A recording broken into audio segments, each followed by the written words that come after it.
प्रदेश की माटी को कर्तव्य पथ पर शहीद स्मारक निर्माण से युवा पीढ़ी बनेगी शहीदों के प्रति प्रेरित। ये कहना था केंद्रीय मंत्री अनुराग ठाकुर का। दरअसल नेहरू युवा केंद्र, युवा एवं खेल मंत्रालय और भारतीय उच्च अध्ययन संस्थान के संयुक्त तत्वाधान में मेरी माटी मेरा देश कार्यक्रम के तहत मंडी कागनीधार में अमृत कलश यात्रा निकाली गई, जिसमें एसएसबी, डाक विभाग, नेहरू युवा केंद्र, उच्च अध्ययन संस्थान के कर्मियों और एनएसएस के छात्रों ने हिस्सा लिया।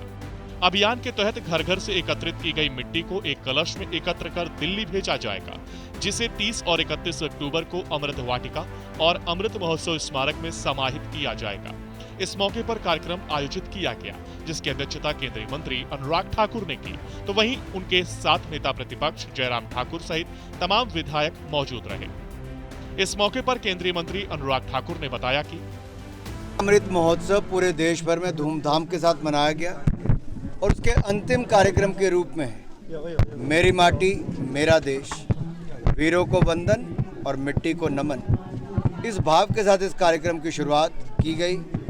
देश के 6 लाख से ज़्यादा गांव में करोड़ों घरों से मिट्टी एकत्र करके, वीरों को वंदन करके अमृत वाटिका, जहां गांव से लेके ब्लॉक से लेके प्रदेश की राजधानी तक बनेगी, वहीं पर देश की राजधानी में भी इंडिया गेट के पास अमृत वाटिका बनेगी। आज़ादी का अमृत मेमोरियल बनेगा और 75,000 युवा देश भर की मिट्टी जो लेकर जाएंगे, उसी से ही 6 लाख गांव की आई हुई मिट्टी करोड़ों घरों से, उससे आज़ादी का अमृत मेमोरियल बनेगा, जो आज की और भविष्य की पीढ़ियों को प्रेरणा देता है। तो वहीं मंत्री अनुराग ठाकुर ने विपक्ष पर भी हमला बोला। उन्होंने कहा कि पीएम नरेंद्र मोदी ने देश की अर्थव्यवस्था को 5वें नंबर पर लाया है। वहीं उन्होंने छत्तीसगढ़ राज्य में होने वाले चुनाव को लेकर भी छत्तीसगढ़ सरकार की कानून व्यवस्था पर सवाल उठाया। इसके साथ ही उन्होंने मंडी की सरदार पटेल यूनिवर्सिटी पर राज्य सरकार के सौतेले व्यवहार की भी निंदा की। सुनिए। आंकड़ों को कोई झुठला नहीं सकता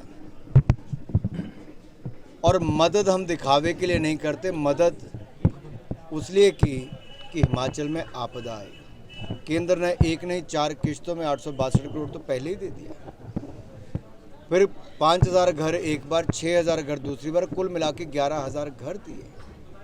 2700 करोड़ पे ग्रामीण सड़कों के लिए दिया।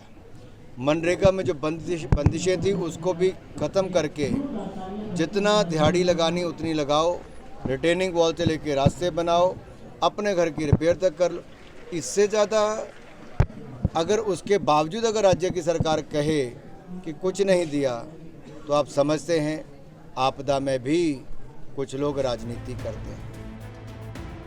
बता दें, कार्यक्रम का उद्देश्य शहीदों को नमन करना और युवा पीढ़ी में देश प्रेम की भावना को जागृत करना रहा। इस दौरान केंद्रीय मंत्री ने भी छात्रों को प्रोत्साहित किया। सूर्या समाचार के लिए मंडी से कोमल भारद्वाज की रिपोर्ट।